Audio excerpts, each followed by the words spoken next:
Caros colegas, estamos de volta para a segunda parte deste módulo, depois de termos relaxado um bocadinho, esticar as pernas, levantar. Doutor Paulo, passo-lhe a palavra, sei que ainda temos caminho para fazer esta manhã. Muito bem, né? sim, Força. bastante. Depois de me terem dito que as perguntas, que o chat está cheio de perguntas sobre anti-inflamatórios, mais uma vez, percebo cada vez mais os gráficos que vos mostrei. Portanto, nós somos o país da Europa que mais prescreve anti-inflamatórios, já tínhamos falado sobre isso, mas as perguntas que fazem andam à volta disto. Nós conseguimos medicar doentes com dor sem anti-inflamatórios. Olhem para os gráficos e tentem perceber o que se passa nos vossos ACs, na vossa prática, porque a Europa inteira não percebe porque é que nós precisamos de tantos anti-inflamatórios. E os países de topo, por exemplo, no estudo de doenças reumáticas como o Reino Unido, não precisam de tantos anti-inflamatórios. Vejam os gráficos em casa, os vídeos, e tentem perceber o que se está a passar, porque as vossas perguntas no chat denunciam que se vos tirarem os anti-inflamatórios parece que ficam com uma corda no pescoço, não sabem o que fazer, e é aí que temos que dar o salto qualitativo em Portugal. Leiam sobre isto, há uma data de artigos a tentar estudar o caso português, o que se passará em Portugal para que as coisas estejam assim. Leiam, já aventei algumas coisas sobre o estado da arte de Portugal e sabemos que os opioides atuam e tratam a dor porque temos vários receptores opioides no corpo humano. Lembram certamente de termos estudado na faculdade os receptores opioides mu, os delta, os kappa, os ditos órfão. Portanto, temos 4 tipos de receptores de opioides no corpo humano e a farmacologia dos opioides, no fundo, tenta mimetizar o que o meu corpo naturalmente faz em relação a todos estes aspectos. Portanto, os opioides também se classificam de acordo com a sua potência analgésica. O comparador universal é a morfina, portanto, temos mais fracos, mais fortes, e de acordo com o perfil de tolerabilidade, eles também são diferentes entre si. Sabemos que os opioides têm o seu efeito analgésico porque atuam a nível supraespinhal, atuam a nível espinhal e atuam a nível periférico. Portanto, sempre que há tecidos inflamados, os opioides poderão ter a sua atuação. Por isso, na Europa, não achem estranho se viajarem para um país europeu, eles têm sprays de morfina, têm pomadas de morfina, porque nos tecidos inflamatórios eu posso aplicar morfina. Não existe em Portugal, porque a indústria nunca quis trazer fármacos que, à partida, não seriam prescritos em Portugal por estas circunstâncias que já falamos. Mas precisamos de uma atuação na espinhal medula e supraespinhalmente os opioides naturalmente, e eu não preciso de os prescrever, porque é assim que eles atuam no meu corpo, e portanto eu tento, se for necessário, quando os prescrevo, mimetizar onde eles atuam no corpo. Eles têm, e é conhecido, efeitos centrais, e à partida destes efeitos também vemos os seus efeitos secundários. Sabemos que são potentes analgésicos, conhecido, têm um efeito sedativo, conhecido, por isso temos de ter cuidado com as doses. Nas doses mais altas podem causar euforia, podem causar algum tipo de agitação. São prescritos como antitússicos, é uma atuação bem conhecida dos opioides, provocam náuseas e vômitos, por isso temos que as combater. Quando falamos do quinto sinal vital, quando eu tenho dor, o meu corpo tenta controlá-la com opioides e os opioides conseguem reduzir a frequência cardíaca e a tensão arterial. Por isso, na síndrome dolorosa crónica, se eu controlar a dor, se calhar tenho melhores indicadores de saúde. E tem o efeito mais grave é a depressão respiratória, mas é uma depressão respiratória que está documentada em abuso e eu não tenho documentados casos de abuso dos opioides, pelo contrário. Tenho doentes que tomam abaixo da dose que eu recomendei e falaremos também sobre isso. Poderão também alguns deles, e vejam, tenho que ponderar isto muito bem, dizem, mas eles causam prurido. Pois causam, por isso eu tenho que às vezes saber fazer rotações. Tive prurido com tramadol, mas se calhar não tenho com codeína, se calhar não tenho com tapentadol, tenho que saber gerir. Alguns deles, e quase todos, e depende da dose e do tempo da exposição, podem contrair esfíncteres e levar a espasmos, que podem causar retenção vesical, como pode causar a amitriptilina, a duloxetina, a venlafaxina, obviamente, e causam obstipação. Portanto, dentro destes efeitos considerados benéficos e que eu quero encontrar, e os efeitos considerados mais secundários e que eu quero evitar, eu tenho que saber ponderar isto tudo. Não posso, para não ter nada disto, nem o bom nem o mau, não os prescrever. Pelo menos não costumo ir por aí. Sabemos que um doente, enquanto tiver dor, jamais deixará de respirar, e os estudos feitos, sobretudo na dor aguda, em doentes que andaram perdidos em acidentes, em ravinas, etc., foi o facto de terem tido a sorte de não sangrar muito e não morrer com choques hipovolémicos, foi o facto de continuarem a ter dor que os fez continuar a respirar. Portanto, um doente com dor não deixará de respirar, obviamente. E sabemos que nas doses altas dos opioides pode haver depressão respiratória, daí o bom senso, mas a prudência é o melhor conselheiro do médico. Como sabem, é uma virtude médica a prudência. Ora, como é que nós fazemos quando temos um doente que não está a respirar na melhor forma? Temos que usar antagonistas. Mas reparem, uma coisa é estarem no INEM e irem usar um antagonista porque um doente usou recreativamente opioides sem qualquer indicação clínica e aí têm que antagonizar todos os efeitos. Outra coisa é estarem num hospital e o doente tem indicação para fazer um opioide e não está a respirar bem, não vão antagonizar os efeitos opioides todos, senão o doente vai sentir toda a dor que tem. Portanto, aí trabalhamos com naloxona, uma ampola diluída até a 10 e damos a dose mínima eficaz. O objetivo, em uso clínico, não é retirar os opioides do corpo, é combater a depressão respiratória e basta, às vezes, uma dose mínima do antagonista.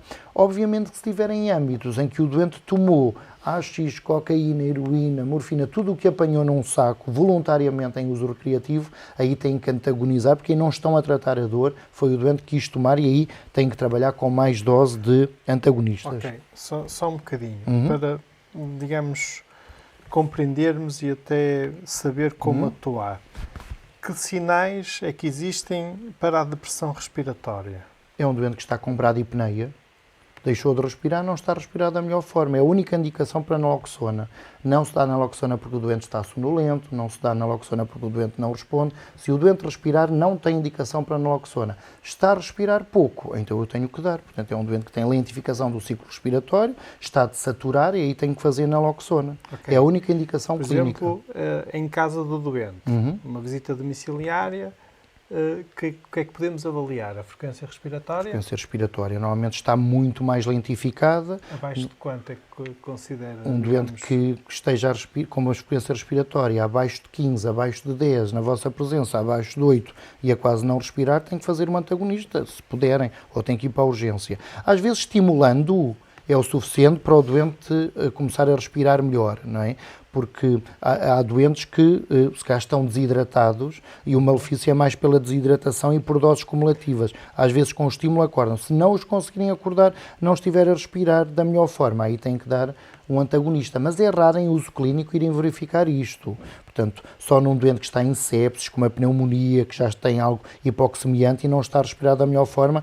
Eu, na minha prática clínica, na Casa de Saúde da Idanha, temos 525 camas, nunca presenciei um caso de depressão respiratória, porque as doses que usamos são doses pequenas, em doentes que vamos titulando as doses, como iremos ver a seguir, e, portanto, quem descreve estes casos são, sobretudo, colegas das unidades de cuidados intensivos, do INEM, da medicina interna, em que o doente já tem condições centrais para não estar bem oxigenado e às vezes quando a dose do opioide é começada em doses altas, o doente realmente encosta e deixa de respirar. Na comunidade, os colegas que usam opioides é um efeito que não sei, digam no chat, mas é um efeito que não vamos encontrar porque começamos com doses de tramadol de 37,5, de 25, morfina 5, não temos depressão respiratória. Ok.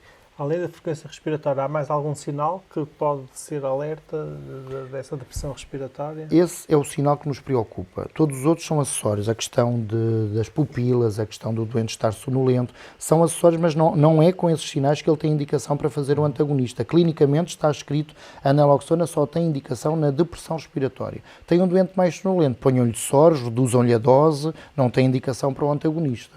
Ok. Antagonista, lá está, injetável, está bem? Porque isto é naloxona injetável. Vamos falar a seguir que há uma naloxona oral para tratar a dor. Não é dessa que eu estou a falar. É a naloxona ampolas que existem no carro de emergência de todos os ACs, de todos os hospitais. É a dose de emergência injetável. Ok. A injeção endovenosa. Exatamente. E então, como é que se determina a dose a administrar? Portanto, cada ampola tem mililitro, é sim, isso? são 0,4 miligramas. Sim. E, pega-se na ampola, portanto abre-se a ampola, não sei se tem enfermeiro disponível, se não é o médico, abre a ampola, não é? Carrega o líquido que está na ampola para dentro do êmbolo de uma seringa, vai aspirando, depois preenche o resto com soro fisiológico até 10 cc, portanto, porque veja, uma ampola tem 1 mililitro, não é? Não sabem que dose é esta, isto é 1 mililitro. Dentro de 1 mililitro existe 0,4. O que fazem é, aspiram e estão numa seringa tem aqui, a seringa tem 10 cc, portanto 2, 3, 4, no fundo 9 cc, 9 mililitros vão ser soro, não é? E 1 mililitro é o produto. Diluem, não é? E depois dão 1 cc da diluição, que é 1 mililitro. Ou seja, 1 mililitro dessa solução exatamente. diluída. Se o doente respirar, não precisa de mais, porque quanto mais forem dar, mais vão antagonizar. Quanto tempo é que é esperada a resposta? É rapidíssima. É darem e ao fim de, eu diria, 5 minutos o doente teve resposta. Mas é mais rápido do que isto. É imediato. Ok, muito bem. Podemos avançar. Está aqui uma colega, a Mafalda Souzela, a dizer que parece que vamos ter em breve naloxona intranasal. Que bom, em Portugal. Ótimo. E ela já usa os outros todos? Isso não sei. Pronto, mas pergunto. É que nós vamos ter muita coisa, até a eutanásia vamos ter em Portugal, num país em que falta tanta coisa.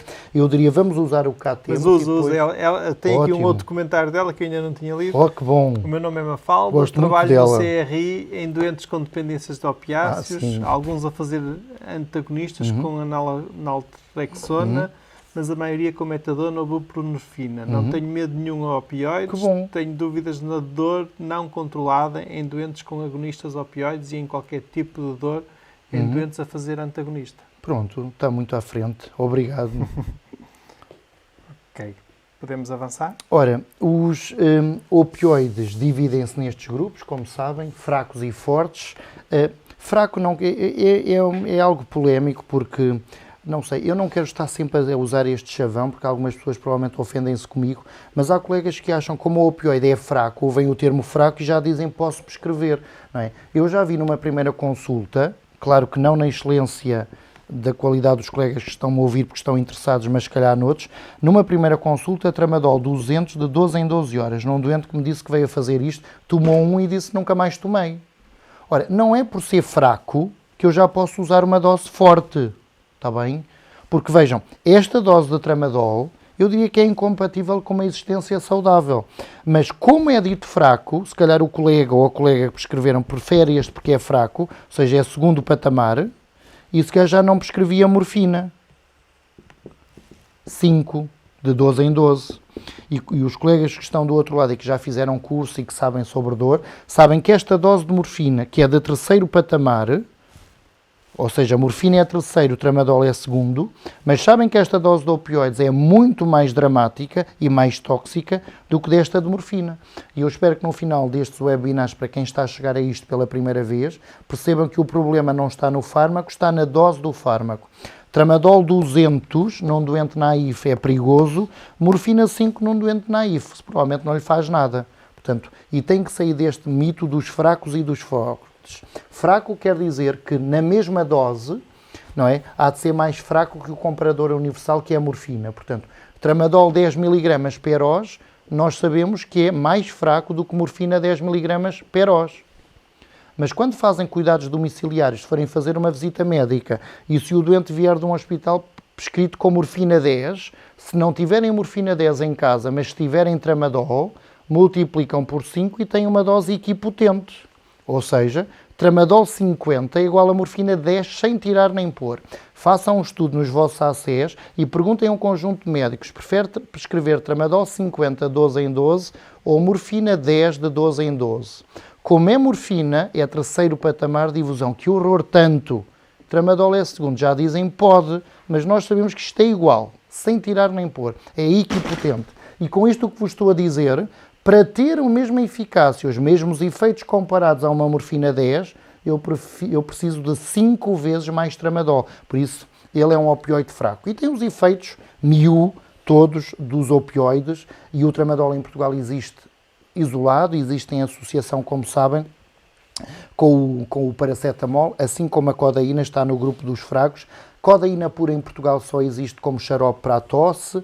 Nós, para a dor, usamos uma dose superior de codeína associada a paracetamol em Portugal.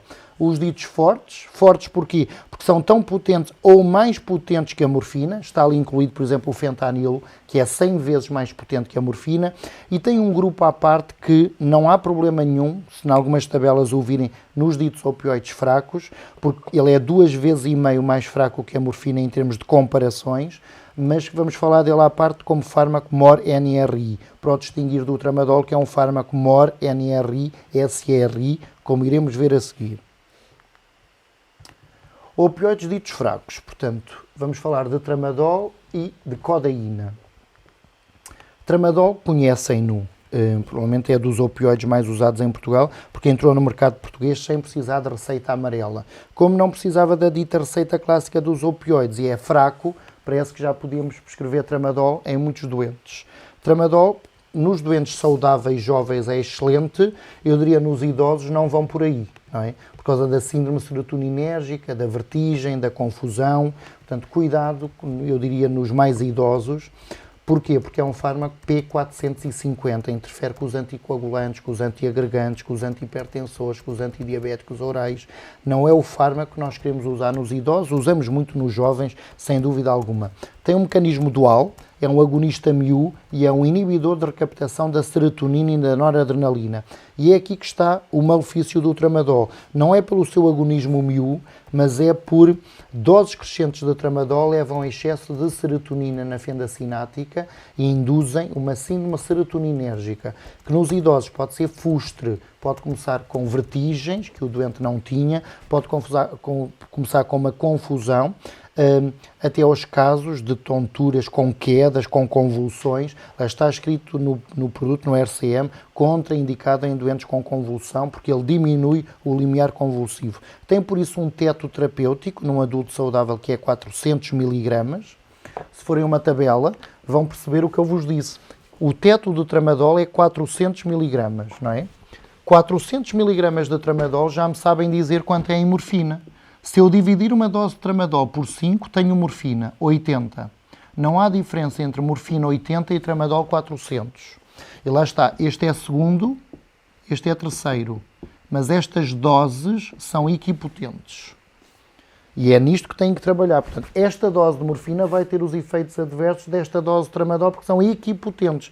No entanto, no passado, há quem pensava que como é tramadol fraco, podia ser até, sabe-se lá quanto. Como é a morfina é muito forte. São iguais. Eu vou ver um doente, não tem morfina em casa, tem tramadol, tenho a calcular a dose de tramadol idêntica à dose de morfina para serem equipotentes. E vamos falar disso no módulo seguinte, como é que eu converto uns fármacos noutros e a partir daí fazemos casos clínicos. O tramadol, como sabem, em Portugal está disponível em formulações orais, posso dá-lo injetável por via endovenosa, podemos dá-lo por via subcutânea. A dose máxima recomendada é 400 mg num adulto saudável. Nos países que têm geriatria como especialidade médica, dizem, para evitar a síndrome serotoninérgica do tramadol, acima dos 65 anos o vosso teto deveria ser 300. Nos doentes vulneráveis acima de 75 ou caquéticos, não ultrapassem os 150. Já perceberam que esta dose de tramadol de 300 é a morfina 60 e esta dose de tramadol 150 é a morfina 30. E tem que começar a trabalhar com estes números, porque os colegas da medicina interna, os colegas de MGF que façam domicílios, vão fazer o domicílio. Não há uma coisa à outra e tem que aprender a converter uns nos outros. Tal como nos corticoides fazemos conversões, tal como nos outros fármacos que há doses equiparáveis, aqui também há. E no mercado português temos tramadol orodepressível, de libertação dita mais rápida, cujo efeito vai às 4, 6 horas, e temos tramadóis retardados ou prolongados.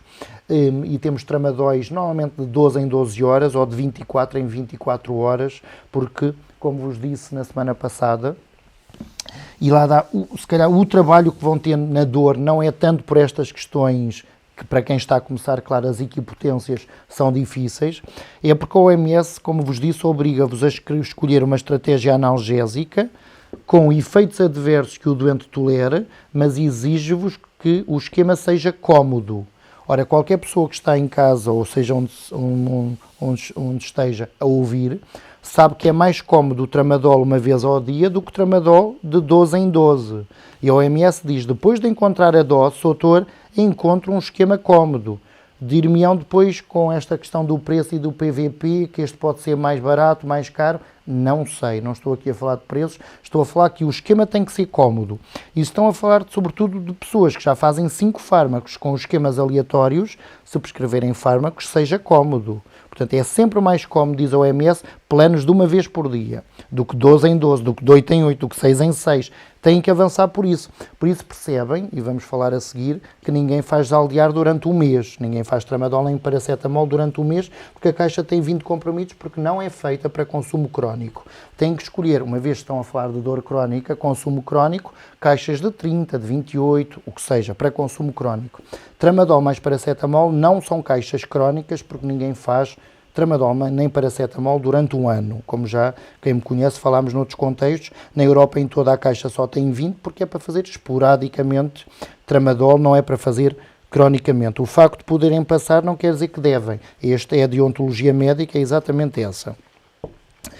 Ora, temos as bombas, também devem conhecer. Temos um tramadol induziador, não sei onde é que está o doseador, desapareceu, bem, mas é um tramadol induziador que existe no mercado português. Imaginem que tem um doente que já fez tramadol no passado, não se deu bem, para o cativarem, dizendo que é um tramadol induziador. Há um tramadol induziador em que cada vez que carregam no doseador saem 5 gotas. Cuidado com a prescrição de gotas, porque às vezes vai em esguicho, como sabem, e nestes fármacos temos de ter tudo acautelado. Há um tramadol seguríssimo em doseador, que o doente quando carrega uma dose, saem 5 gotas. E uma dose, vejam, de tramadol, são 12,5 miligramas. Ora, quando querem começar o tramadol em doses mais pequenas do que o tramadol mais paracetamol 37,5, podem começar com 12,5 em esquemas progressivos. Como sabem, os efeitos adversos dos opioides têm a ver com em sua introdução não poder ser em doses muito altas, portanto, o corpo vai se adaptando às doses. Começamos, se calhar, num primeiro dia com uma dose de 2 doses, 25, depois no segundo dia podemos ir aumentando para 75, ou então, se não conhecem bem o doente e se é vulnerável, usem esquemas mais lentos, de 3 em 3 dias, se calhar, durante 3 dias faz uma dose, tolerou muito bem, continua com dor, a partir do terceiro dia faz 2 doses, vão fazendo um esquema de, chama-se titulação. Ir introduzindo, e o perigo dos opioides é porque querem atirar logo uma dose alta e não corre bem. É como num doente começarem logo, sei lá, uma benzodiazepina como diazepam, 10 mg de 8 em 8 ou de 6 em 6, não há de correr bem numa primeira prescrição. Aqui vão ter exatamente o mesmo problema. Comecem devagarinho o tramadol e chamo mais a atenção na geriatria em doentes idosos, não porque seja um opioide, mas lembre-se que o tramadol vai aumentar serotonina na fenda sináptica e pode ter umas tonturas, uma síndrome serotoninérgica discreta, que aparece às vezes como uma síndrome vestibular discreta. Aquele doente começa a ouvir coisas, começa a ver tudo à roda. O tramadol pode dar este efeito adverso nas formas fustres. Tem esta dose no mercado português, conhecem, né? A primeira a ser introduzida com várias marcas. Tem o tramadol 37,5 com paracetamol 325 e tem outra marca com o dobro. Não é? Portanto, temos esta dose de tramadol 37,5 e lá está o que eu vos dizia, é um opioide associado a um não opioide, que é o paracetamol. Como eu os associo, passo da dose normal de tramadol para 37,5, porque quando eu associo reduzo doses, e o paracetamol a dose habitual é acima de 500, mas na associação passa a 325. Isto a OMS pede-vos, se associarem fármacos, por favor, diminuam doses. E lá está, tem no mercado português esta dose. Por favor, se forem começar nesta dose, é aceitável, mas não façam, como eu já ouvi, atirarem-se para esta dose.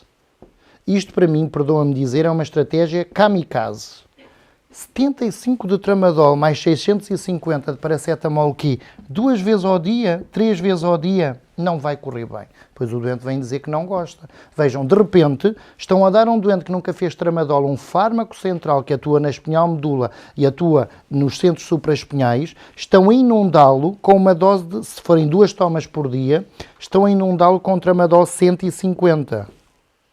Tramadol 150 é menos do que a dose de morfina que eu uso nos doentes, sei lá, de 60 quilos, ou nos idosos com 100 anos. Esta dose de tramadol há de ser muito mais tóxica do que a dose que eu uso para começar um doente, que é a morfina 5. Dizem, mas é a morfina terceiro patamar. É, tramadol é segundo, verdade, mas é 150. 2 tomas por dia de tramadol mais paracetamol dão 150 tramadol. Se dividirem por 5, têm morfina, quanto dá 30. Então há colegas meus que preferem começar com tramadol, porque é segundo patamar, dando ao doente 30 de morfina, porque estão a usar tramadol segundo patamar. Eu começo com 5 de morfina. E depois dizem, mas não tem medo de começar com a morfina? Não, nenhum. Começa com morfina em doses de 5. 5 de morfina, 12 em 12, ao final de um dia são 10. Tramadol 75 de 12 em 12, ao final de um dia são 150, que dá 30 de morfina. Quais estão à espera de mais efeitos adversos? Esta dose de tramadol, que é 30 de morfina, ou esta que é 10? Estão à espera de mais efeitos adversos desta. E é aí que eu espero que este curso vos ajude, que o opioide tem a ver com a dose e não com o princípio que eu prescrevi. Alguns doentes não toleram começar com tramadol 37,5, como sabem, portanto, tem os esquemas que eu vos ensinei há bocado dos doseadores para introduzir o tramadol. Esta dose parece-me demasiado alta. Estava aqui um colega a perguntar se existe algum medicamento via oral de tramadol inferior a 37,5. Há os doseadores em que uma dose são 12,5. Eu tínhamos visto atrás. Tem doseadores de tramadol em que uma dose corresponde a 12,5. 2 doses, 25. Portanto, são doses inferiores.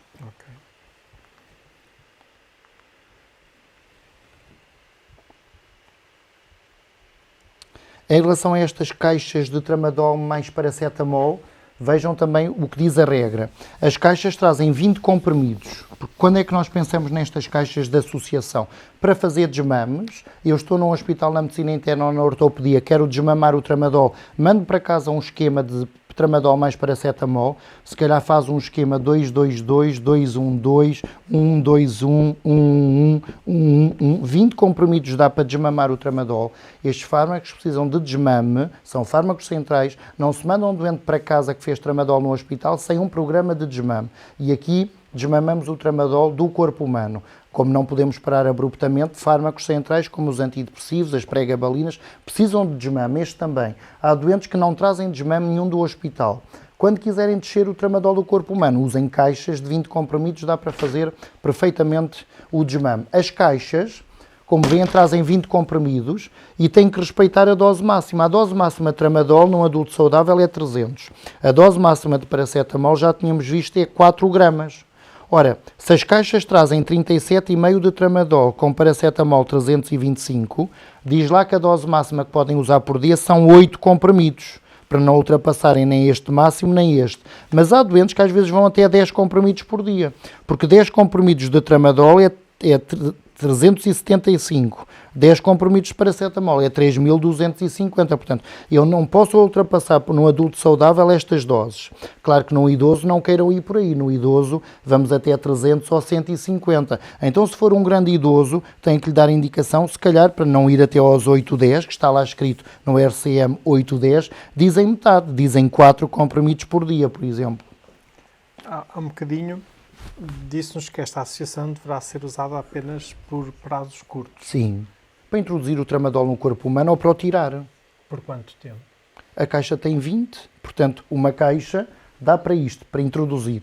Começa a introduzir o tramadol. Imagine que vem num doente vulnerável que não tolerou esta dose de 37,5 e que começou com o doseador, não é? Como eu dizia há bocado. Começou com uma dose, ou seja, 12,5. O doente diz isto não me faz nada, nem me dá efeitos adversos. Passa para 2 doses, 25.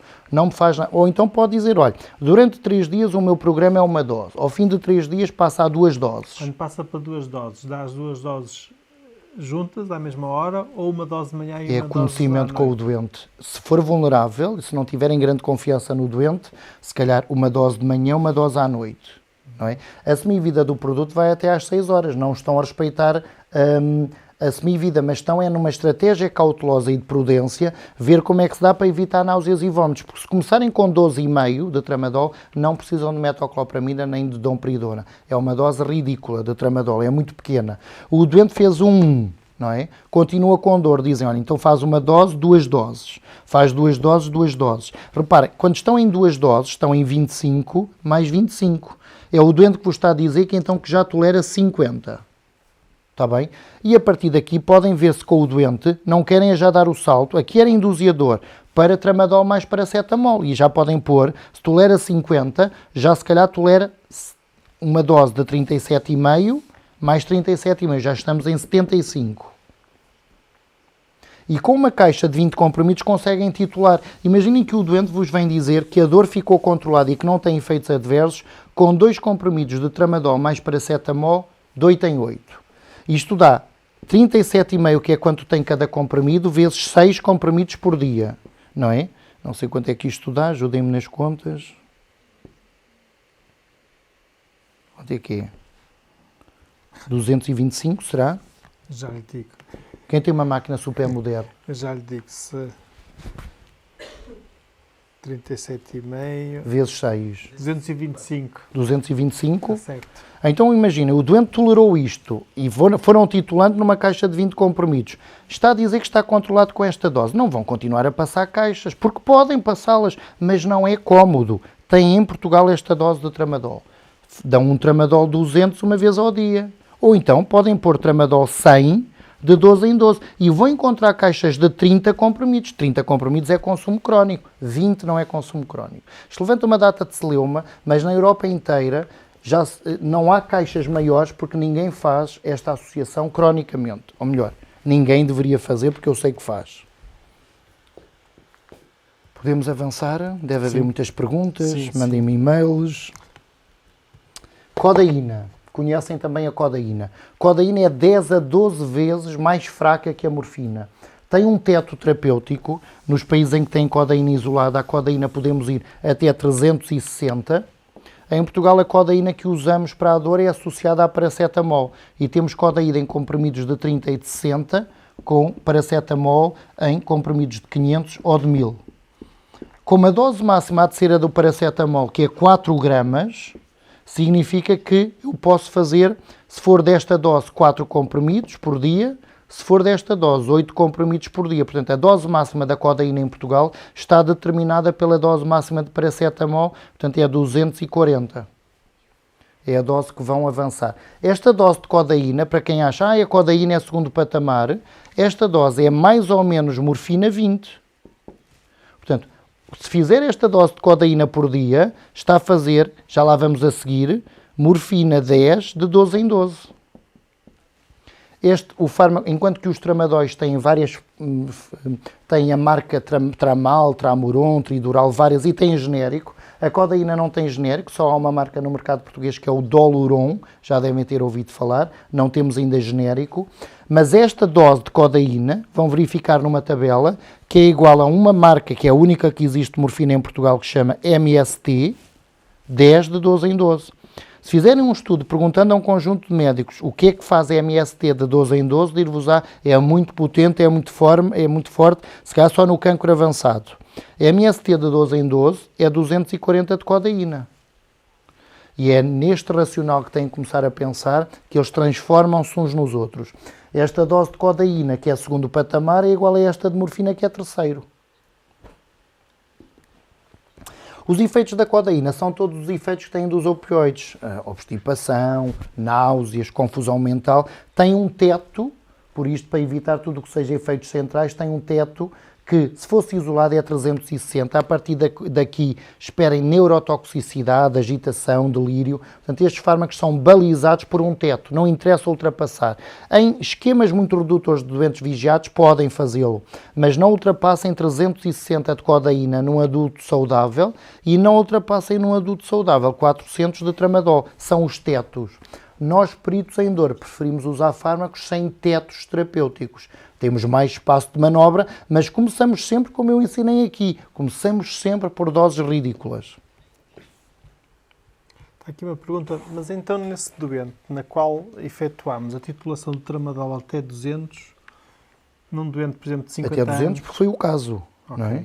Num doente, por exemplo, de 50 anos em ambulatório, aplica o princípio de EAs... Efeitos adversos, será? EAs? Ou equivalências, não sei. Não sei. Versus a aplicação de morfina? Ou neste caso já vou permitir o tramadol 200? Eu não percebo a pergunta. Eu também não. Mas faça melhor a pergunta, por favor, para não se Ok. sentir discriminada ou A partir de discriminado. quando, pergunta à Raquel, a partir de quando se faz esquema de desmame, digamos, a partir de quanta duração de terapêutico? Não é por duração de tratamento. E vamos ver a seguir. Um doente tem a sua dor controlada quando lhe diz que não vai precisar de SOS, mas já lá vamos. Portanto, foi aumentando devagarinho, ficou com a dor estabilizada. Já lá vamos ver o que é uma dor estabilizada. O doente tem a dor controlada, não precisa de SOS, começa-lhe a tirar a medicação. E nós tiramos 30% por dia. Mas temos um módulo dedicado a isso. Mas provavelmente os colegas vão faltar a esse. Não vão, não. Não? Não. E já estão a fazer as perguntas todas, mas nós já lá vamos, estão muito à frente.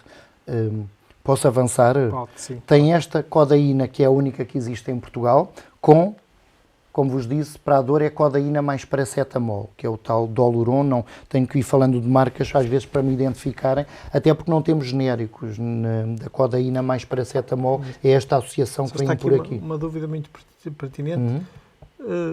O esquema de titulação dos slides acabam nos 200 mg por dia. Se o doente ficar sem dor com doses mais baixas, não deve continuar a titulação, Claro. certo? Sim, tal e Ok. qual. E pode ir até 400, portanto o slide foi até 200, mas está longe, se for um adulto saudável pode ir até 400, pode ainda aumentar mais, máximo porque o teto é 400, do tramadol. é 400 e da codeína 360. Sozinha, como não a tem em Portugal sozinha, o teto da codeína isolada é 240, está aqui.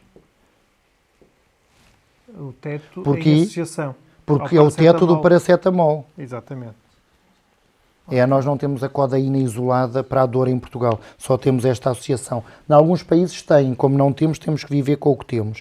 Sabem que há no mercado português codeínas de venda livre associadas a paracetamol, a aspirina, mas como veem são doses mais pequenitas, 7,5, 8 mg, que são doses que habitualmente usamos na dor ligeira associada a outros fármacos, nas cefaleias. Na dor crónica não usamos estas associações continuadas, usamos esta associação de codeína mais paracetamol. Okay. A colega já tentou esclarecer, sempre são efeitos adversos, o EAs. Portanto, eu vou tentar recuperar a pergunta. Mas então, neste doente no qual efetuamos a titulação de tramadol até 200 mg, num doente de 50 anos, em ambulatório, aplica o princípio de efeitos adversos versus aplicação de morfina, ou neste caso já vou permitir o tramadol de 200? E depois diz ela, EAs são efeitos adversos, precisamente, portanto, vou deixar o doente com tramadol 200 ou até considero a conversão em morfina? É o que eu digo, é o que ela queira e o que o doente queira. A experiência diz-me que o doente prefere tramadol a morfina. O colega que tem que saber é que é a mesma coisa. Mas em doentes que me dizem morfina nem pensar, eu vou usando tramadol ou tapentadol ou codeína, mas o que eu peço é aos colegas para perceberem que é a mesma coisa, ou seja, não há diferença, e vamos ver depois um módulo sobre como converter, mas ficam a saber que não há diferença entre morfina 10 e tramadol 50. São equipotentes. A colega, se quisesse ir até tramadol 200, no fundo estava a ir até morfina, quanto? Dividir por 5, não é? 40. Dá 40. Tem que saber é que são iguais. Está bem? Mas não há nada que diga que tem que ir por aqui ou por aqui. Vantagens. Aqui no tramadol tinha uma barreira, é que se o doente não tivesse controlado, seguiu, começou com 12,5, foi para 25, até foi devagarinho. Está em 400 de tramadol. O doente diz, continuo com dor, no tramadol não pode fazer acréscimos, porque chegou ao teto. Pode é rodar para outra coisa sem teto, chamada morfina, que fazemos muitas vezes.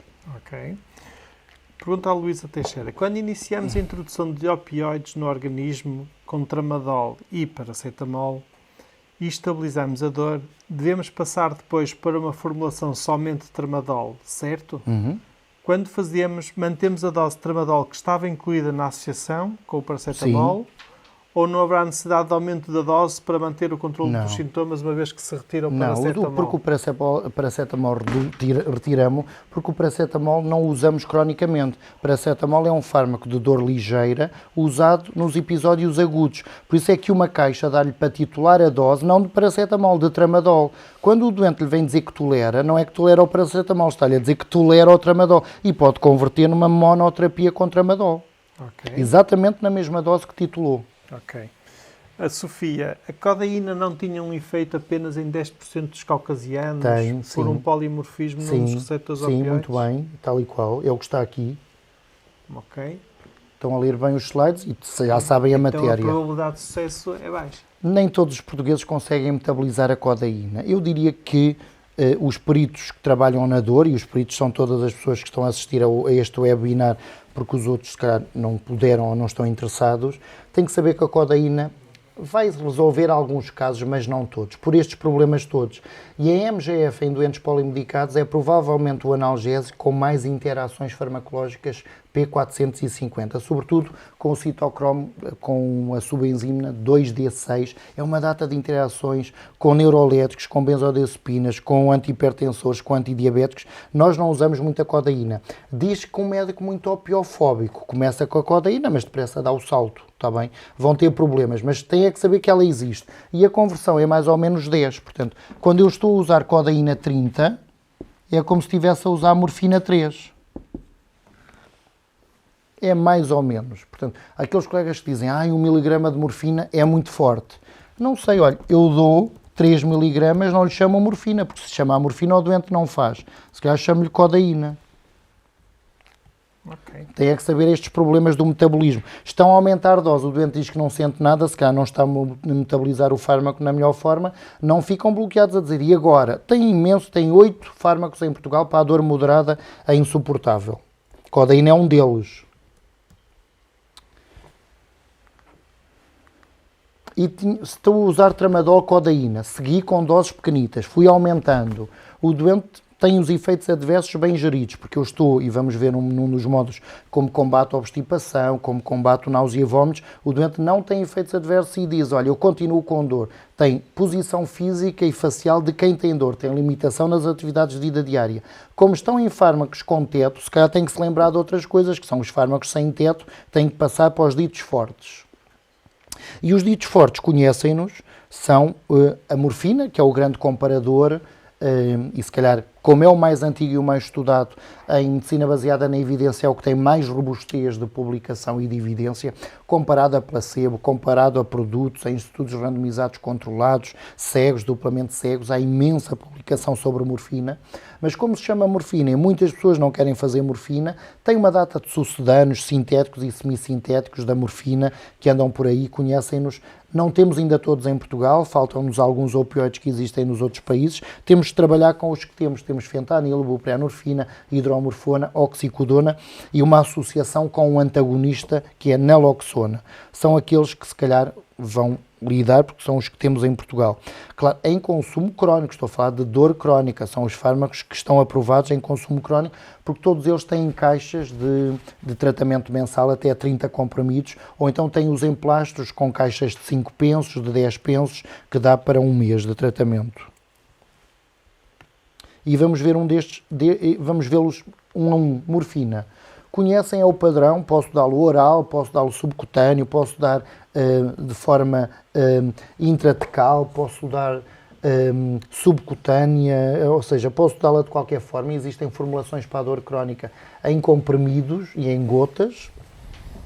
Problemas da morfina, e por isso eu não sou um grande prescritor da morfina, em primeiro lugar porque chama morfina e a pessoa não quer fazer.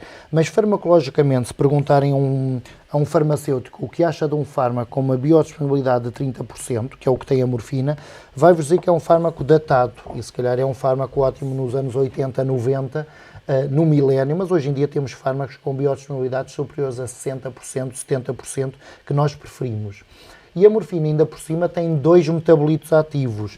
A OMS, e também é uma recomendação, quando escolherem um fármaco, deem privilégio a fármacos sem metabolitos. Portanto, uma das regras é escolher o fármaco adequado à pessoa, em esquemas, como eu vos disse, cómodos. Se for 1 a 2 tomas diárias é melhor do que 3 a 4, não é? E depois escolham também fármacos que não tenham metabolitos ativos. Está bem? E isto é uma grande escolha que têm que fazer. A morfina tem 2 metabolitos ativos. Tem um deles que é neurotóxico, tem um deles que em altas doses sim é responsável pela dita depressão respiratória, que é a morfina 6-glucuronido, e tem no mercado português 2 tipos de morfinas. Tem uma morfina de 12 em 12 horas, que se chama MST, não tem genérico, e tem uma morfina que podem dar de 4 em 4 horas, já lá vamos falar dela, que se chama Severdol, em comprimidos, ou Oramorf em gotas. São as morfinas que têm em Portugal. Efeitos adversos, obstipação, náuseas, retenção urinária. Os efeitos adversos são todos os mediados por MIU. Prurido, pode dar confusão mental em doentes desidratados, pode dar confusão mental em doentes com associação com benzodiazepinas, com antidepressivos. Portanto, quando usamos opioides, não gostamos muito de os misturar com fármacos centrais. Se precisarem de os misturar, porque o doente tem uma depressão e precisa de a tratar agressivamente com fármacos centrais, aí tem que ser sensatos a reduzir doses, porque eles vão potenciar-se, mas também vamos ver como é que fazemos isso. Portanto, é sempre o princípio da prudência. Eu não posso estar em esquemas aditivos a dar vários fármacos centrais, porque eles potenciam-se e, portanto, dão sonolência, dão vertigens, dão xerostomia. Portanto, eu tenho que ter cuidado com esta multipotenciação. E, de preferência, trabalhamos com monoterapias. E eu digo isto porque a OMS e a IASP dizem que eu devo usar, e se falarem com colegas de dor, vamos dizer que quando eu tento encontrar um esquema para tratar a dor, eu devo escolher esquemas multimodais, ou seja, eu devo prescrever fármacos que atuam na periferia, atuam na espinhal medula e atuam no cérebro. Portanto, se eu usar fármacos 1, 2, 3 que atuem, mas claro, falando para a MGF e para os internistas, isto aumenta a polifarmácia.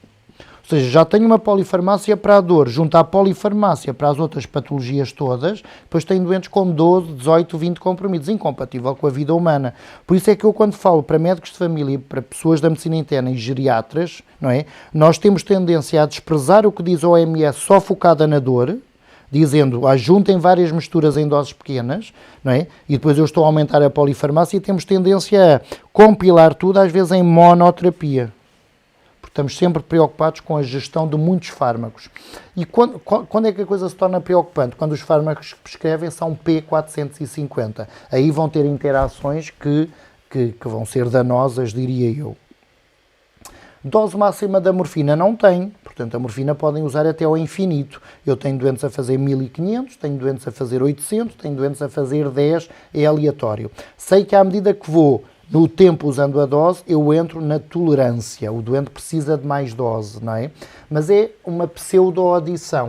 O doente precisa de mais dose porque não tem a dor controlada e tem que fazer uma grande distinção do que é a dependência física e psíquica da morfina, que uma raridade de doentes tem. Os meus doentes, sobretudo velhinhos, eu tenho que ajustar a dose em função do seu comportamento e ando quase sempre com doses pequenitas. Apesar de não ter teto a morfina, eu não sou um grande utilizador da morfina porque diz lá a morfina e parte dos meus doentes vêm entregar a dizer que não querem voltar a fazer aquilo.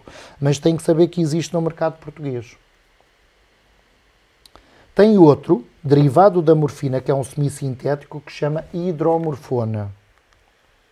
5 vezes mais potente que a morfina. Estes fármacos todos, deixem-me dizer que têm metabolismo hepático e têm a excreção renal.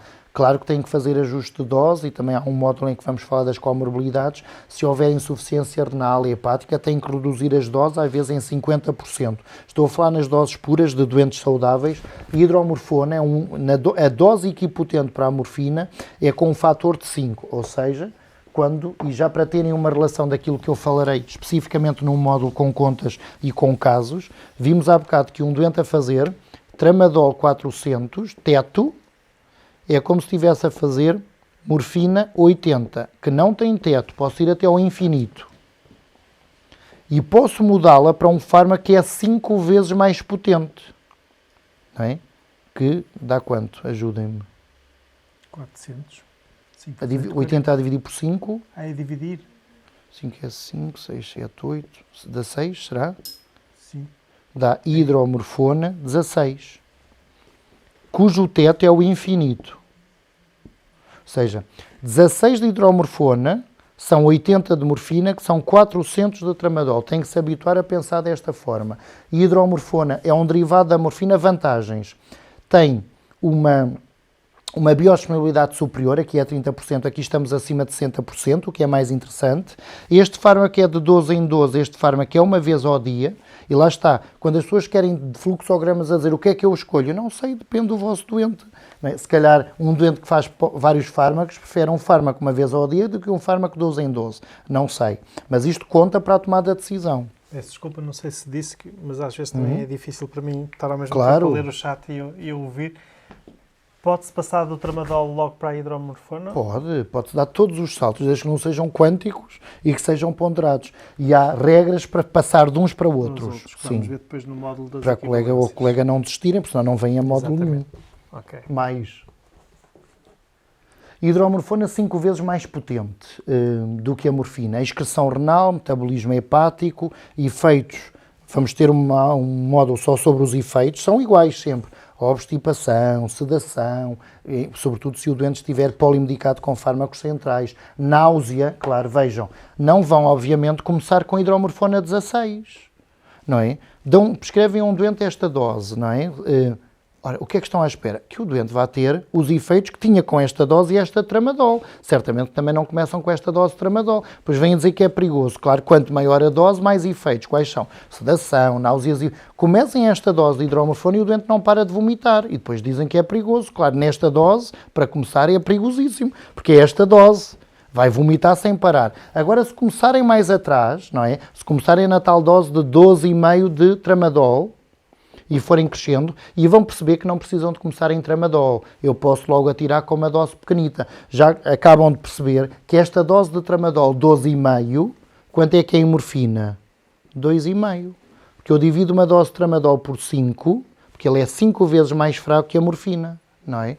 E se este é 5 vezes mais forte, ainda volta a dividir por 5, que dá 0,5. Ou seja, 0,5 de hidromorfona não temos em Portugal, mas seria igual a 2,5 de morfina que temos, seria igual a esta dose de tramadol. Tem que se habituar a ver. Vão fazer um domicílio numa SSI, não têm isto, mas transformam uns nos outros. Isto é pensar dor. Ok. Temos aqui a respeito dos efeitos adversos uma questão que tem mesmo relação com aquilo que acaba de dizer. A Rafaela.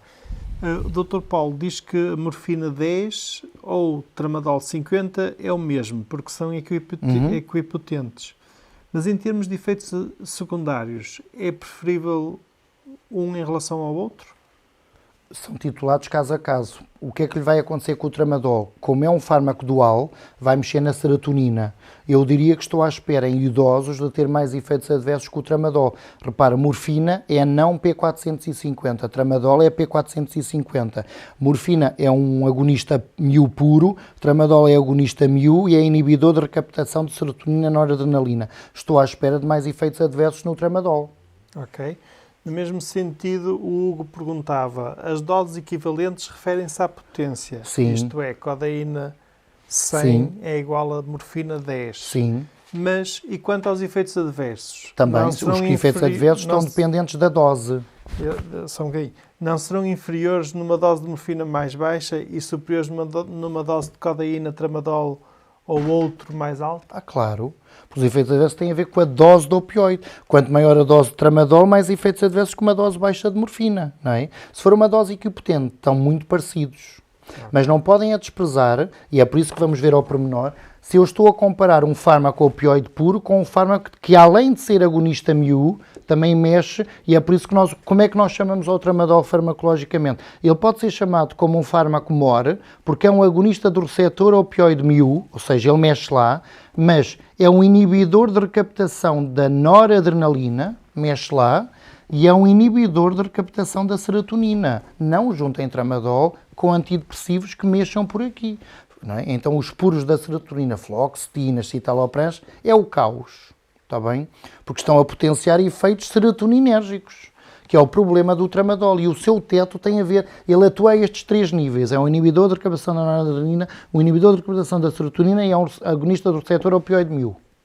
Portanto, têm que pensar nisto quando tomam decisões. E não é porque eu digo, é porque não estão só a mexer num fármaco que é para a dor moderada, porque é um tramadolzito. É também um fármaco que mexe na noradrenalina e na serotonina.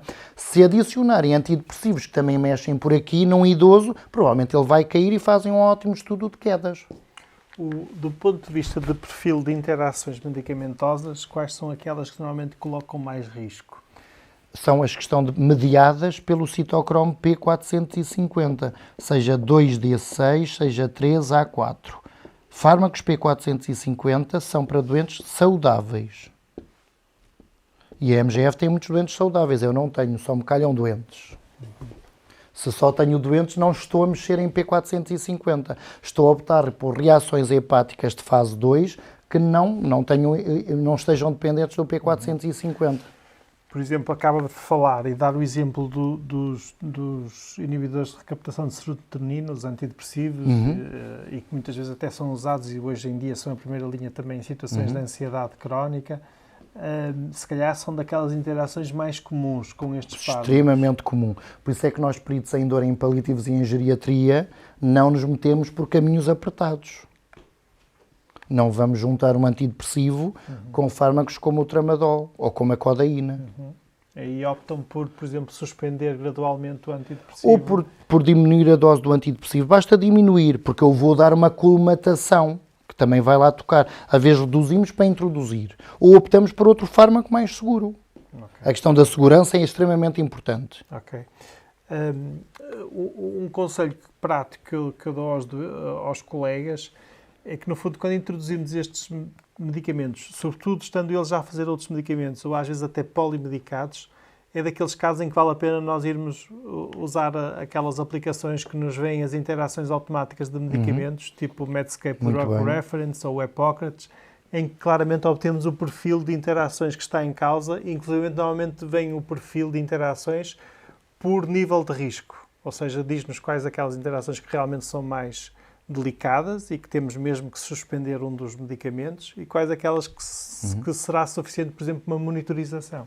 Aqui a regra é, e vamos ter um módulo sobre isso, é P4, vamos ter que perceber quais são os fármacos metabolizados pelo P450, quais não são, quais são excretados pelo rim, quais não são, e isso tem que tomar tudo isso em consideração para a prescrição. Mas é arte médica, não é? Numa altura em que nós estamos na ciência médica e esquecemos a arte médica, prescrição de opioides é arte médica. É saber transformá-los, saber ponderar quais são os riscos, qual é o órgão que é necessário, tem que saber. Eu neste momento estou só a descrever os fármacos. A hidromorfona é 5 vezes mais potente que a morfina. Em dose equipotente, esperem os mesmos efeitos da morfina, que são, outra vez, os efeitos mediados pelos diferentes receptores mu, náuseas frequentes, sobretudo a obstipação. É o mais prevalente, todos os outros estão dentro da raridade. Esperem tonturas e sedação. Se o doente fizer uma concomitância de fármacos sedativos, vai ficar mais sedado, não posso dizer que não vai porque eles potencializam-se. A hidromorfona já está feita e os novos fármacos que vão ser lançados no mercado já estão feitos para não serem violáveis por quem queira usá-los recreativamente. E a hidromorfona é como se fosse a nitroglicerina, é um comprimido Oros push. Porquê? Porque quando entra em contacto com o cólon, como vem ali no comprimido, o conteúdo do líquido luminal entra no comprimido e o princípio ativo vai sendo lançado no cólon e sendo absorvido no cólon. Por isso não pode ser prescrito em doentes com amputações do cólon, é um cuidado que têm que ter.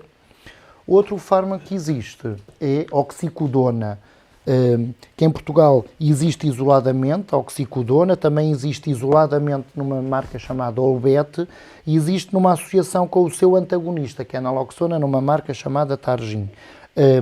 O que é a oxicodona? É um fármaco 2 vezes mais potente que a morfina. Chegou muito tarde a Portugal, depois de anos de uso de oxicodona nos Estados Unidos da América, onde era o principal opioide usado em, eu diria, narcotráfico ou em abuso recreativo.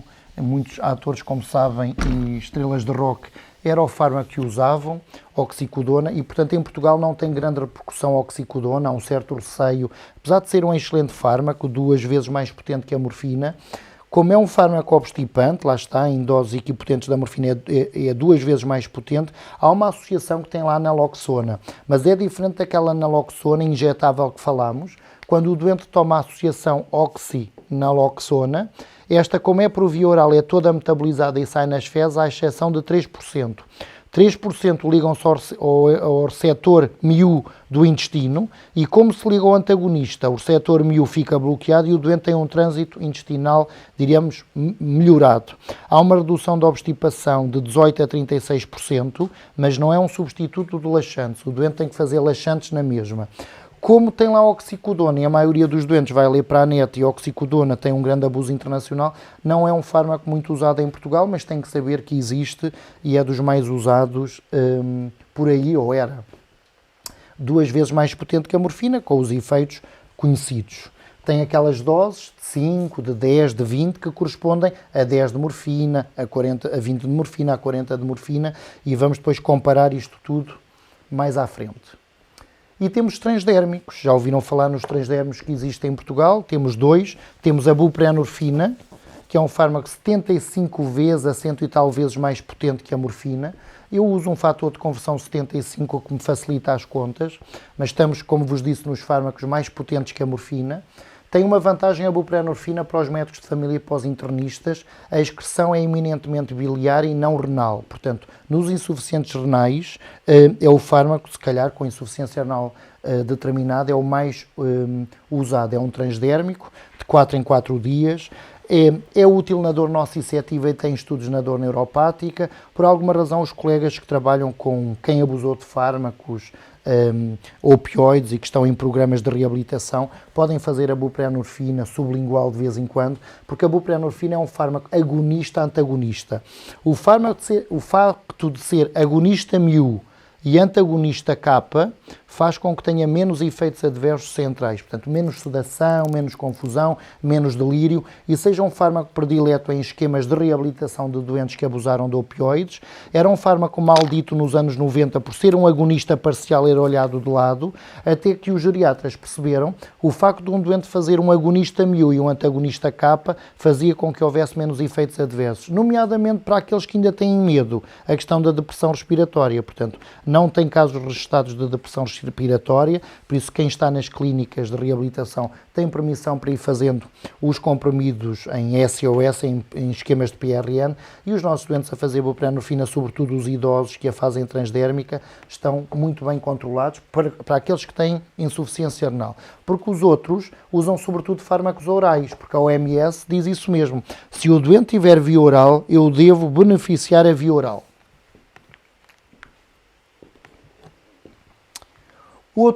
Estas são as doses que estão disponíveis, 35, 52,5, 70. Há uma recomendação que diz, se eu comecei buprenorfina e vou aumentando a dose, tal como vimos há bocado no tramadol, vou aumentando a dose, e estou em doses de 140 microgramas, se calhar é melhor, e vamos falar disso, fazer uma rotação do opioide. E tem que se habituar a este termo, rodar o opioide.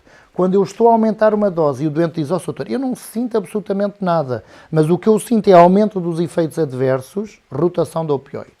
É ver a dose que estava a fazer e qual é o opioide que eu posso dar a seguir. Portanto, mas este é o conselho para todos os opioides. Quando me perguntam, eu posso ir até ao infinito? Sim, por exemplo, em morfina, mas não vai estar constantemente a aumentar a dose e o doente a dizer, não sinto nada. Chega ao momento que nós dizemos, interrompo o ciclo, faço uma rotação do opioide. Portanto, quando é que pensamos numa rotação do opioide? Quando estamos continuamente a aumentar doses sem eficácia, ou cada aumento que fazemos tem efeitos adversos que não desaparecem. Tenho que rodar o opioide. Um dos webinars vai ser dedicado à rotação de opioides. Outro muito conhecido é o fentanilo, o primeiro transdérmico a aparecer em Portugal. A buprenorfina, a marca mais conhecida é Transtec. Fentanilo, a marca mais conhecida era Durogesic. Mas tem que ter atenção, porque o fentanilo já tem genéricos, a buprenorfina não tem genérico nenhum, só tem cópias. Isto tem que ser importante para a vossa prescrição, saber quando é um genérico, quando é uma cópia. O fentanilo é um fármaco altamente lipofílico, portanto é o fármaco mais lipofílico que existe em uso da dor crónica. E temos que ter cuidados, e vamos ter um webinar com estes cuidados todos, em populações gordas, porque tem uma alta distribuição em volumes gordos. Lembrem-se, farmacologicamente, o idoso é um gordo, tem substituição de massa magra por massa gorda. Nos idosos tenham particularmente atenção ao uso indiscriminado de fentanilo. Porque lá está, como foi o primeiro transdérmico a aparecer, a maioria dos nossos colegas, quando quer pôr um transdérmico, lembra-se de fentanilo, desprezando a buprenorfina. Fentanilo é 100 vezes mais potente que a morfina, é o fármaco mais lipofílico que usamos em dor crónica. Cuidado com o seu uso no idoso, se calhar deveriam preferir, nos idosos sem via oral, a buprenorfina ou o fentanilo. Fentanilo é um ótimo fármaco para jovens com dor nociceptiva somática ou visceral, porque não tem estudos na dor neuropática. Os efeitos adversos são os que eu já falei e estou sempre a repetir-me, são os mesmos dos opioides. Tem várias doses no mercado português. Lá está, são tão potentes que estes fármacos são mensurados em microgramas hora, não vêm lá miligramas, diz 12,5 microgramas hora no fentanil, 25 microgramas hora, estamos a falar de fármacos 100 vezes mais potentes e os emplásticos de fentanil são mudados de 3 em 3 dias, têm a excreção renal, então tenham cuidado com a parte renal dos vossos doentes. Ora, começaram devagarinho, foram aumentando doses, o vosso doente continua com dor, se calhar têm que pensar se podem rodar para mais alguma coisa e têm mais coisas que podem oferecer aos doentes. E há fármacos que são derivados, por isso, aqui decidiu-se, porque do ponto de vista deste webinar que segue o modelo Pain Education, vem à parte, mas não há problema nenhum de falarem do tramadol e do tapentadol, e a diferença é esta. Vimos que tramadol é um fármaco MOR, inibidor de recaptação da serotonina e inibidor de recaptação da noradrenalina. Isto é tramadol. O que é tapentadol? Tapentadol, eu diria, um tramadol melhorado, em que eu mantenho isto, não tenho isto e mantenho isto. E por isso dizemos que o tapentadol é um fármaco MOR, NRI. Ou seja, tem menos síndromes serotoninérgicos que tinha o tramadol. Muito mais seguro para doentes que façam antidepressivos, aqui, deste grupo, têm menos síndromes serotoninérgicos do que teriam aqui no tramadol. E depois tem uma grande diferença que para a MGF faz toda a diferença. Tramadol é P450, tapentadol não é P450. E ele está desenhado para doentes polimedicados, anticoagulados, com antihipertensores, antiagregados, porque não interfere nas interações P450 e é a grande diferença entre os dois fármacos. É um fármaco dual, portanto é um fármaco que tem este mecanismo dual, é um agonista do receptor opioide mu e é um inibidor de recaptação da noradrenalina, deixou de parte a questão da serotonina, um fármaco com dois mecanismos de ação que se potenciam, de tal forma se potenciam que quase todos os estudos publicados com tapentadol comparam tapentadol, que está no grupo, se quiserem, dos opioides fracos, com opioides fortes. E os estudos que comparam tapentadol com oxicodona, por exemplo, nos doentes não oncológicos, comparando com morfina e fentanilo nos oncológicos, dizem que não é inferior, mas os grandes estudos que vêm é numa comparação com opioides ditos fortes, nomeadamente a oxicodona.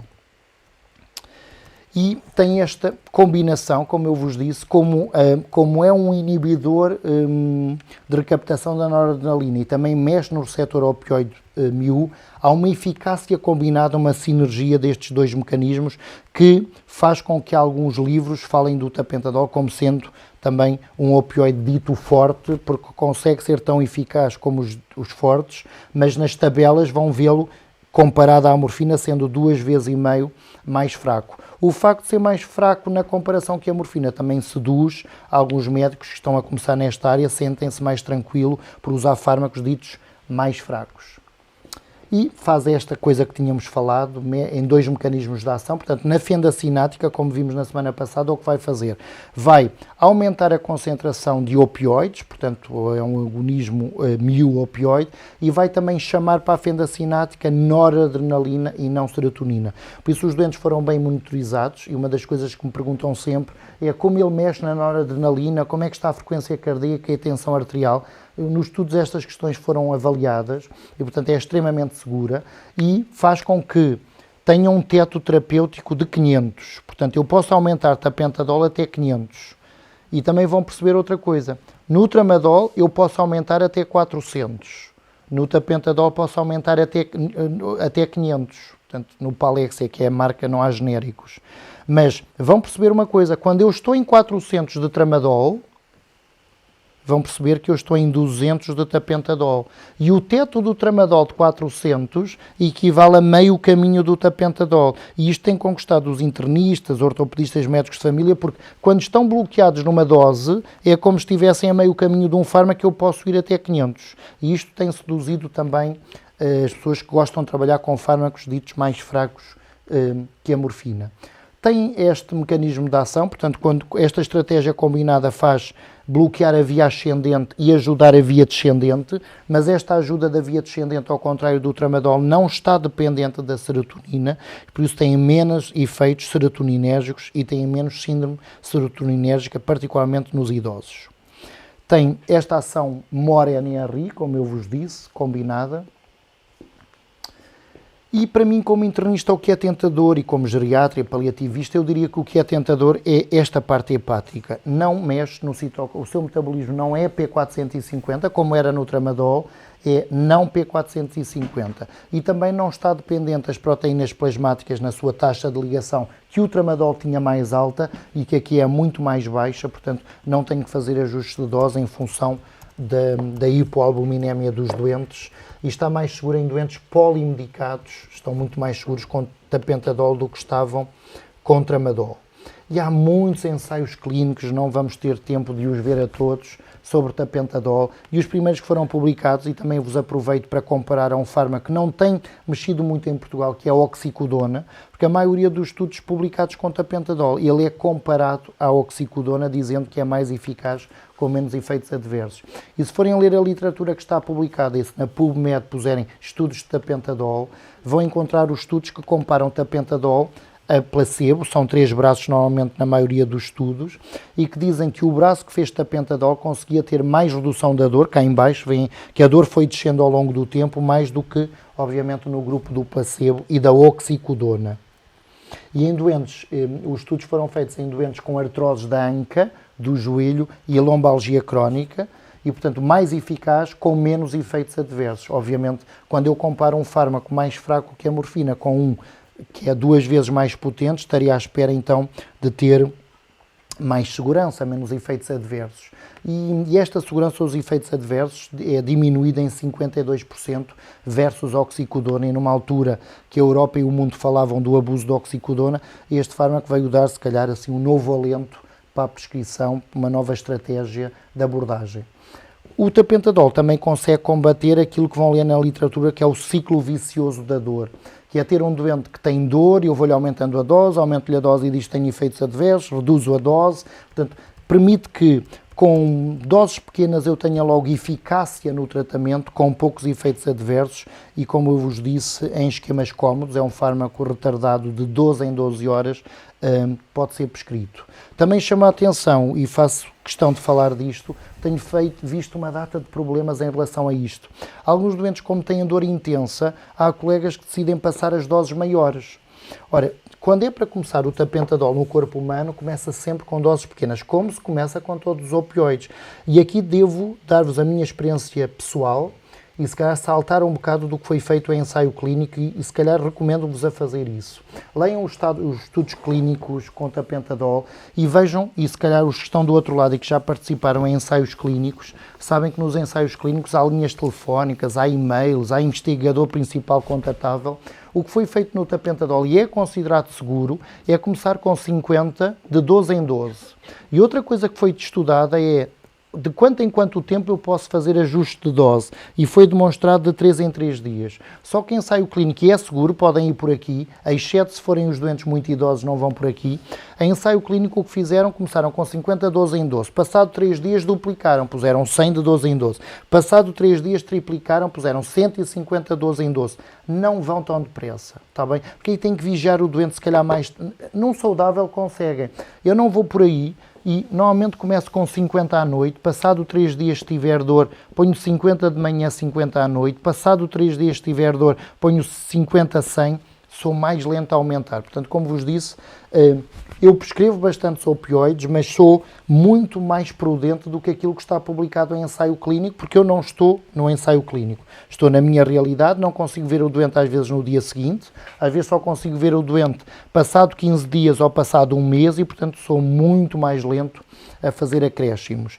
Todos estes doentes, os fármacos têm uma portaria que têm que saber de cor quando não tiverem os sistemas eletrónicos a funcionar ou nas visitas domiciliárias, 329 de 2016 para a dor não oncológica, 331 de 2016 para a dor oncológica, são comparticipados a 95% todos estes produtos que eu vos falei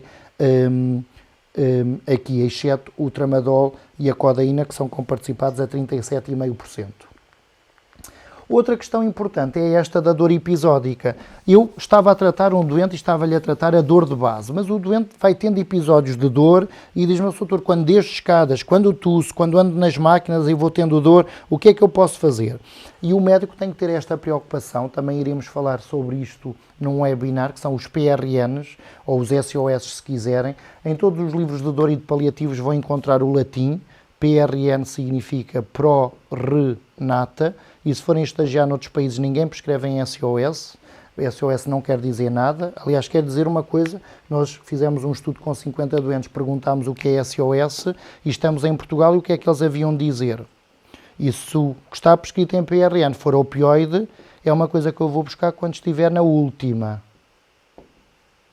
Ora, não é nada disto que queremos. O SOS não é para ir buscar quando estiver na última. É para ir buscar quando a dor não estiver controlada. E aí tem que fazer um ensino do que é uma dor controlada. Uma dor controlada é uma dor abaixo de 3, numa escala numérica. Se estiver acima de 3, tem dor moderada a insuportável, não está controlada, se calhar tem que fazer um PRN. Tem que ensinar isto ao utente. Portanto, os PRNs que nós podemos prescrever, quais são? Não temos muitos em Portugal para prescrever em PRN. E a dose que nós prescrevemos em PRN, normalmente é uma dose que corresponde a 1/6 da dose diária. Depois, nos casos, mais à frente, vamos falar disso. Sei que estão muito ansiosos por isso, mas como a população, os ouvintes são muito heterogéneos, há quem já domine isto, há quem esteja a começar. Imaginem que eu tenho um doente que está a fazer uma dose diária, nós chamamos-lhe dose diária equivalente de morfina, e vão perceber isto no final dos 6 módulos. Há um doente vosso que está a fazer uma dose diária equivalente de morfina, vamos falar de 60. Dizem, mas eu não sei o que é isto. Ora, uma dose de morfina de 60, se quiserem, se eu multiplicar por 5, isto ao final dos webinars todos, isto para vós vai ser beabá, uma dose de morfina multiplicada por 5, ou vão a uma tabela, ou um daqueles programas de equipotência, isto dá 300 de tramadol.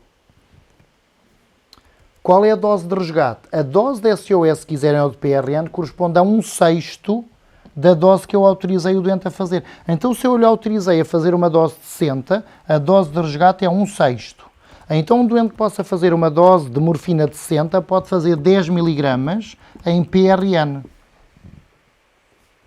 E vim porque é que aqui estamos seguros. Porque se o doente for fazendo PRNs mais a medicação de base, como o máximo é o infinito, eu não tenho que ter preocupações. Agora vejam, se prescreveram tramadol, vão numa dose de 300. Se o doente fizer 1/6, dá 50. Ora, basta ao doente fazer 2 PRNs ou 2 SOS, que já ultrapassaram a dose máxima, já estão em 400.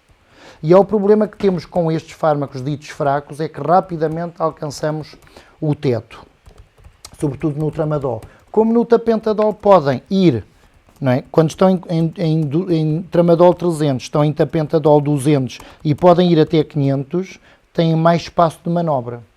Mas nos casos clínicos isto vai ser abordado, agora é mais dar a teoria para perceberem para onde nos mexemos. Dr. Paulo, já passámos 10 minutos pronto. da hora. Então ficamos aqui, o habitual. Eu bem disse que isto era muito pesado. Mais algum slide agora neste momento? Sim, podemos acabar esta parte, sim. São mais 2 slides, pode ser? Bem, pode ser. E então fica o resto. Nós vamos sempre minguando para vos entreter e para aparecerem para a próxima. É muito pesado, é muito fármaco. Ora, qual é a regra? Em PRN, o fármaco que tem que prescrever não pode ser de semivida longa. O doente tem que ter um fármaco que faça efeito já. Então, em PRN, prescrevemos fármacos ditos de libertação imediata. Pergunta aqui a colega o que significa PRM. Não consegui apanhar. Significa Lá em casa estão a ver o que eu estou a escrever. Sim. Pró-renata. Significa dar sempre que necessário. E o que é que significa pró-renata? Significa dar sempre que necessário. Mas há coerência perante essa expressão ou assim? Sim, pró-renata é latim, significa dar sempre que necessário. Okay. Vão à Wikipédia e ponham pró-renata. Okay, é o que vos diz, dar sempre que necessário. Ok. SOS significa dar na última, tipo, antes de se atirar do prédio faz o SOS. Ora, Em libertação imediata em Portugal, que fármacos têm para o doente fazer de libertação imediata? Não têm muitos, têm os orodepressíveis, como o Tramal orodepressível, tem o Travex orodepressível, tem os Severdóis, que são morfinas de 10 e de 20, e tem Oramorf, que são morfinas de solução, em doses de 10, de 30, e tem um sistema de gotas, que 4 gotas são 5 miligramas.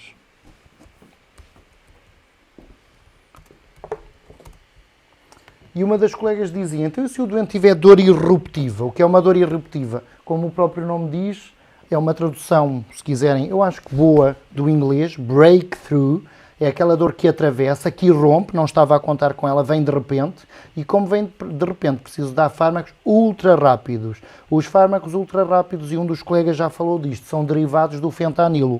O primeiro que aparece em Portugal é esta tipo chupeta, que o doente vai esfregando na boca, é um lipofílico que atravessa a barreira hematoencefálica e rapidamente tira a dor, mas como é um stick que tem que ser esfregado, pode causar mucosite. Temos derivados, temos sucedâneos mais atuais, sublinguais, que podem ser usados, como o Abstral e outros que tais, que o doente, que é uma via que o doente trabalha bem, a via sublingual, põe um comprimido debaixo da língua e normalmente passado 20 a 30 minutos, se for necessário, posso fazer outro comprimido. Portanto, posso fazer um comprimido a 2 para um dos colegas que falou há bocado da dor irruptiva, só está aprovado em Portugal para a dor irruptiva, e cuidado, que é uma coisa que eu vejo mal feita, também por paliativistas, é que o único fármaco aprovado no mundo inteiro para a dor irruptiva chama-se fentanilo. Há equipas a fazer morfina para a dor irruptiva, não há. E se forem às guidelines de dor irruptiva, morfina não é usado para a dor irruptiva, são fentanilos. Pois há colegas que dizem que é o que usam para a dor irruptiva é a morfina, estão fora da Legis Artis, obviamente, estão a fazer medicina baseada neles, e eu como paliativista não me revejo. Então, se calhar, dado que ultrapassámos tudo e mais alguma coisa, é Muito isso. bem, Obrigado por me terem ouvido, havemos nos voltar a ver não sei quando. Pode sentar um bocadinho, É? pode sentar um bocadinho, só Um dia uma ou duas perguntas. Diz aqui o João que, eventualmente, se não quiser responder agora, respondemos Sim. depois no futuro. Uhum. O João, estas portarias podem ser aplicadas de forma inicial por nós, Medicina Geral e Familiar? O doente não precisa de estar referenciado a uma unidade da dor? Não. Podem ser aplicados por qualquer médico que tenha uma cédula válida. Se o colega é da MGF, para mim é um médico válido. Portanto, pode, obviamente, usá-las. Se a cédula tiver algum problema, não pode. Ok. Na portaria iniciática, assim, dizia-se que o doente, eu começava, mas tinha que o mandar a uma consulta de dor. Isto é, se eu puder, eu não defendo que os doentes com dor tenham que ir para consultas de dor, defendo que os doentes com dor devem ficar com o seu médico de família, e só em casos de dor refratária que devem ir referenciados para uma consulta de dor, mas como eu digo muitas vezes, tem que ser um doente refratário à medicação e não refratário ao médico. Porque se for refratário ao médico, eu acho que aí não temos solução. Ok. Depois, Isabel Santos, e como devo iniciar e titular o tapentadol? Eu já há bocado disse, A começamos pergunta com se calhar 5. aqui um bocadinho antes. Mas eu depois disse isso, mas se nos quiser estudos que estão reforçar. publicados, eu reforço, nos estudos que estão publicados em seguimento clínico, diz que é seguro começar com 50 de tapentadol, de 12 em 12. É considerada a dose mínima eficaz. Mas eu não o faço porque eu tenho populações muito vulneráveis e vou um bocadito mais atrás. Começo com 50 à noite, está bem? 50 à noite, passado 3 dias, porque isto foi estudado, de quantos em quantos dias eu podia fazer ajuste de dose, deixo 3 dias à noite. Passado 3 dias, se o doente me disser, mas eu ainda mantenho dor, ponho um também de dia. Passado 3 dias, se ainda tem dor, aumento. Deixo 50 a 100. Vou titulando até o doente me dizer, olha, a minha dor já está mais controlada. Reparem, não esperem que um doente diga que tem zero dor. Zero dor não é o critério, é que tem a dor mais controlada do que tinha. E depois é questão de dizer como é que estão os efeitos adversos. Não tenho ou o doutor geriu-me tão bem. E a questão então, olha, aumentamos mais o que acha. E há doentes que me dizem, não, olha, eu para já ficava por aqui, já consigo fazer alguma coisa. A titulação é feita em consoante o que o doente quer, não é? Porque estes fármacos é o doente que nos diz para onde vamos. Se o doente disser, olha, ainda tenho dor, não tenho efeitos adversos, eu sei que no tapentadol posso ir até 500, não preciso é dizer ao doente, eu sei que posso ir, comecei com 50, posso aumentar 10 vezes mais. Portanto, não tem a dor controlada, não tem efeitos adversos, está a cumprir o esquema terapêutico, está funcional, trabalha, diz não tenho náusea, não tenho sedação, não tenho obstipação, então aumenta 100, 100. Está em 200, como vê, pode ir até 500, está na margem de segurança. Não sei se expliquei. Ok. Última pergunta do dia, porque realmente não há mais tempo. A Sandra tem dúvidas no início dos transdérmicos, seja fentanilo ou buprenorfina. Já havia alguns doentes que cortam os pensos em várias partes, outros põem os pensos inteiros. E como se faz a rotação de orais, como tramadol ou codeína, para os transdérmicos? A rotação, vamos ver no Temos um no módulo sobre isso. Mas esta questão de cortar... Podem-se cortar.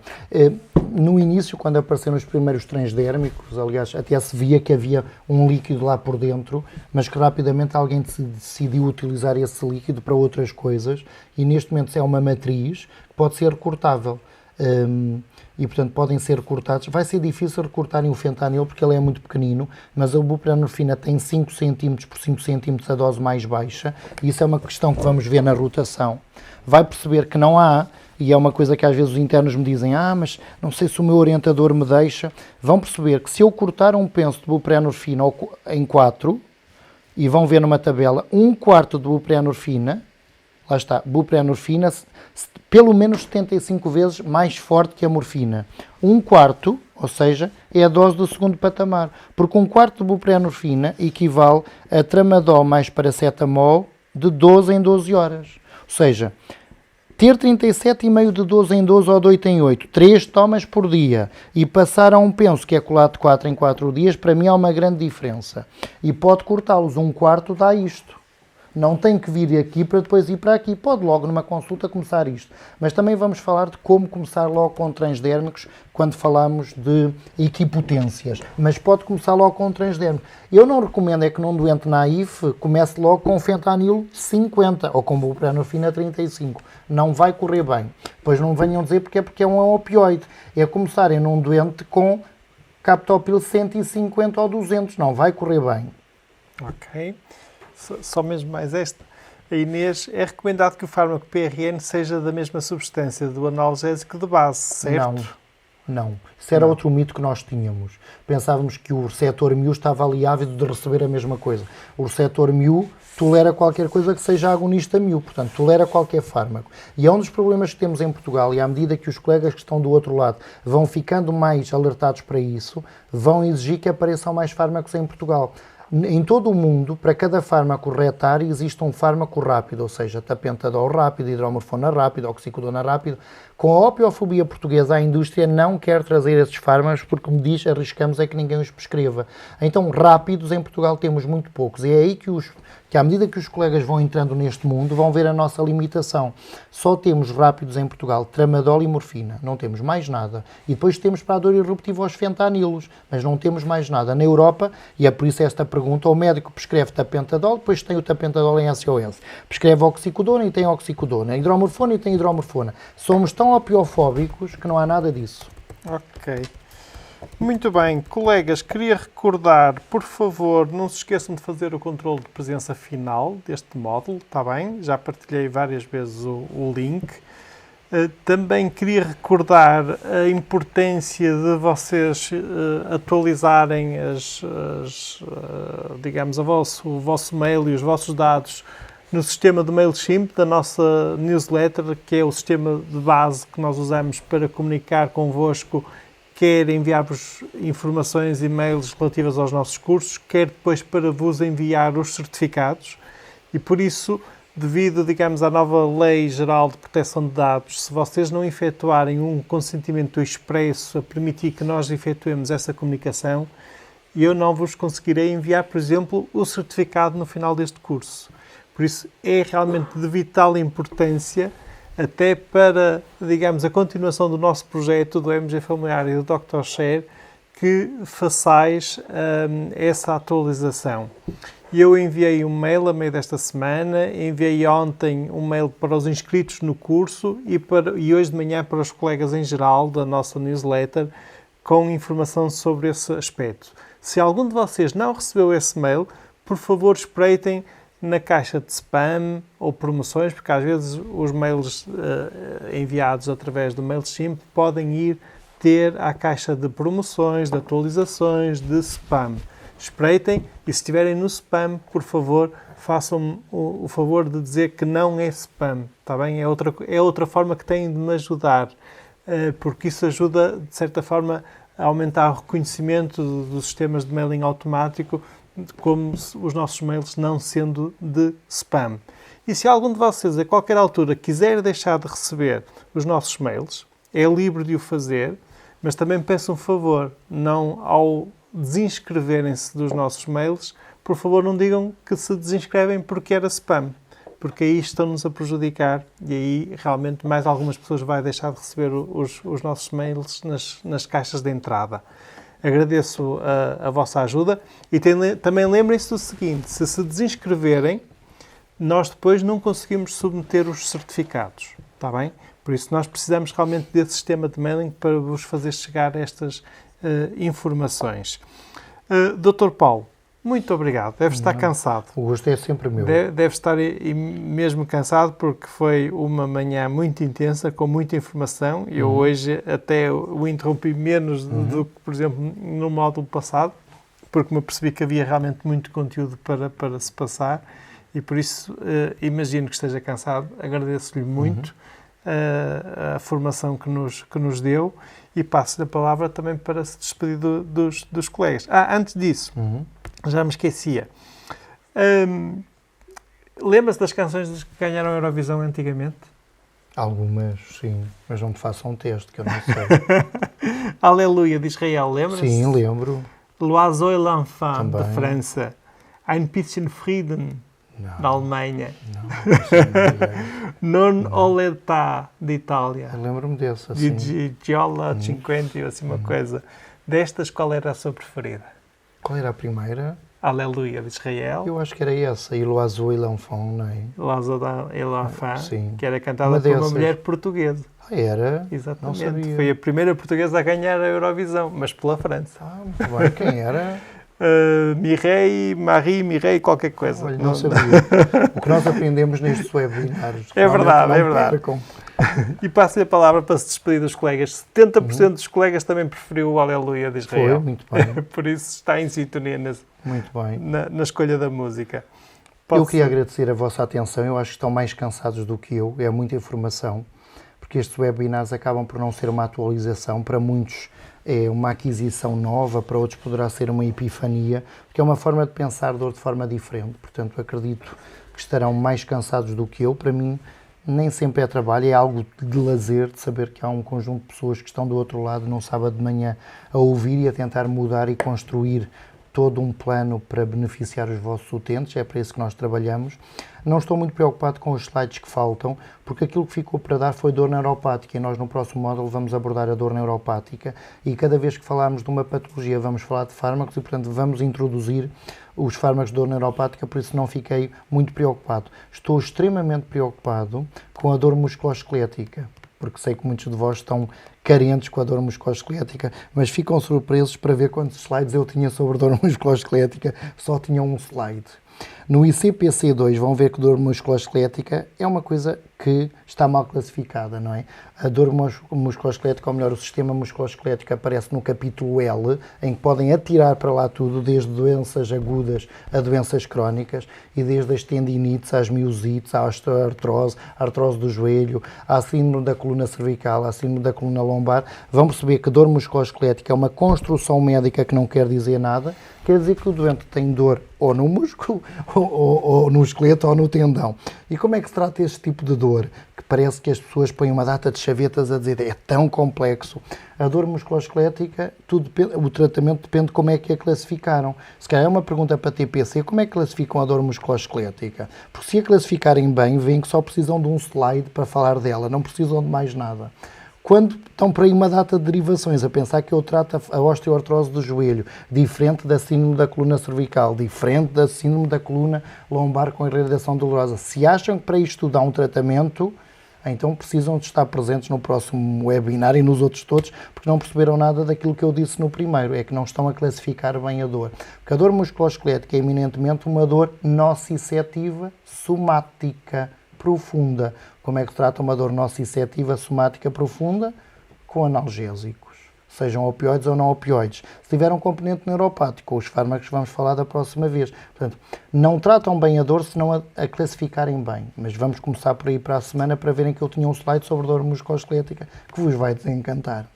Muito bem. Obrigado. Não será propriamente na próxima semana, mas sim no dia 23 de junho. Só em junho. E é verdade. Bem, sejam felizes até lá, boas dia férias. Muito bom, porque é um dia de festa, de véspera de São João. Que bom. Por isso... Então, os do Norte não aparecerão, mas olha...